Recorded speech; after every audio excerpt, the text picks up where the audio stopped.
अगं समजला तुझ्या जीवनाचा तुला सार पाहिजे खट नको तलवारीची धार पाहिजे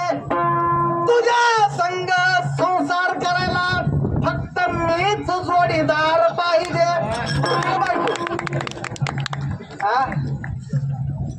ती रान म्हणते भवानी म्हणते तिला काय बोलत नाही आरती सवत आहे माझी. सांगितलं कुठे एका ठिकाणी गुंतून पडू नको मला फिरून खाणून सांगितलं तुझी आई अशी होती मावशी अशीच होती